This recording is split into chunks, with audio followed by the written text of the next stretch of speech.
Okay, hello international students. I hope you guys are doing well, or even people that are trying to study abroad. Okay, so somebody had asked me to explain some of the questions that I put on the on our Instagram page about interview questions when you go to the embassy. I know when you go to the embassy, it can be very, very hard and it can be very difficult. Like I told the person, you need a lot of God. So pray. If you're Christian, pray.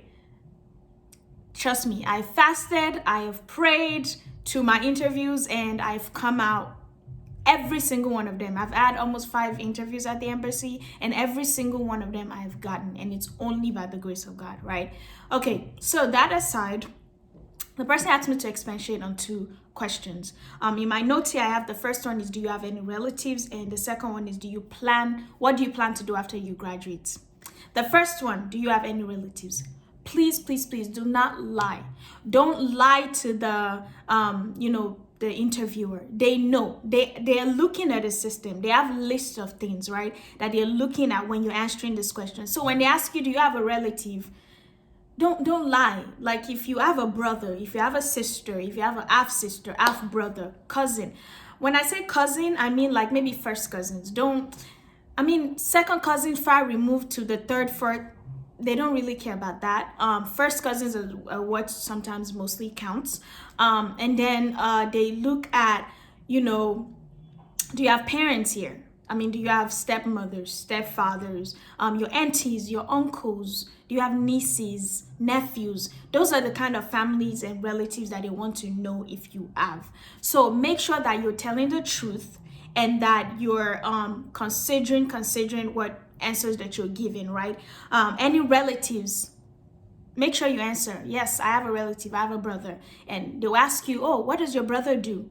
And you can tell them, trust me, they know what your brother, what your brother does. So they look on the list to kind of see, okay, what does this person's brother do, right? So make sure that you're telling the truth at all times.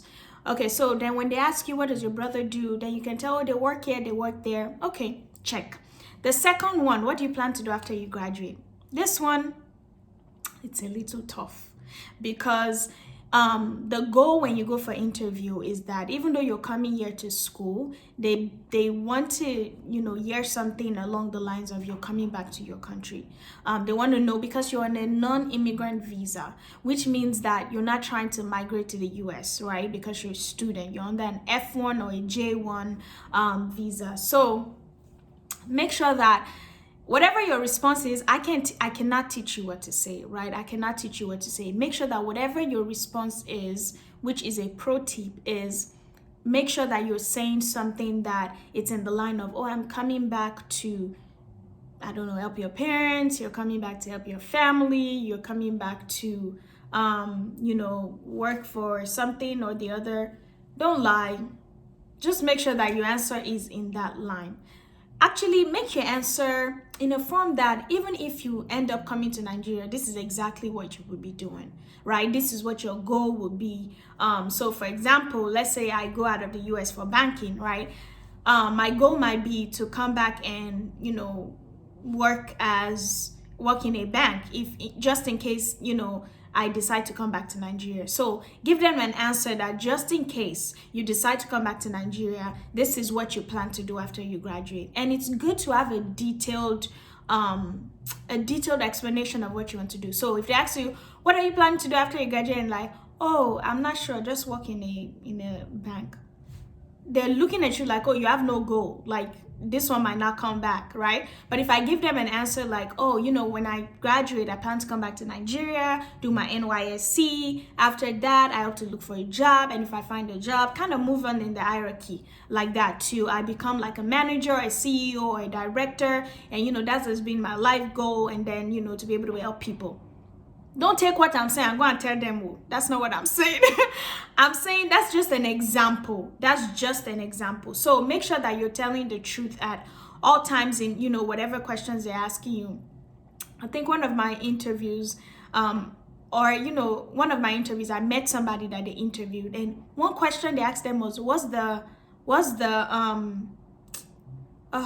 there's something, not alma mater. They have when you go to school, they have, like things that represent the school. I can't remember what it's called, but for my school, it was eagle, right? It was an eagle. So for another school, it's a bull. Your mascot. Thank you. Sometimes they ask you, what's your school's mascot, right? And when they ask you what's your school's mascot, some of us don't know, right? Because people did our applications for us and stuff like that, so we don't know. So make sure that, the answers that you're given, it's the truth. So do research about your school. That's why I keep saying do research about your school. Another question they asked the person was, what year was your school founded? If somebody applied for you and you never even looked up the school, you can't tell what year the school was founded. So intricate detail. They want to make sure that you know where you're going, you know what you're doing. They can ask you, what city is that in the US? If they even ask you, do you have a relative? They say, okay, what's your relative's house address? So if you have a relative, make sure that you're asking them for the house address, right? Off the top of my head. Another question that they might ask you is, what are you going to study? Know what you're going to study. Then they might ask for further information. So let's say I'm studying biology. They might say, oh, okay, so what do you plan to do with biology? Do you plan to be an environmental scientist? You want to go to med school? Things of that nature, right? And I think that's it. I'm saying a lot of ums right now because I can't think of any other questions from the top of my head. But if you have any questions, definitely put a comment in the link below and I'll answer it. And I hope this helps. If you have any other issues that you want explanation about or help about, let me know. I can make a video about that as well. Trust me, I have years and years, almost 10 years of knowledge of studying in the US. So any questions you have, I will be able to answer it in one way or another. So this is the tip, or kind of like an explanation for the tip that I gave last week, and I hope this really helps you. Okay, have a wonderful, wonderful day. Bye-bye.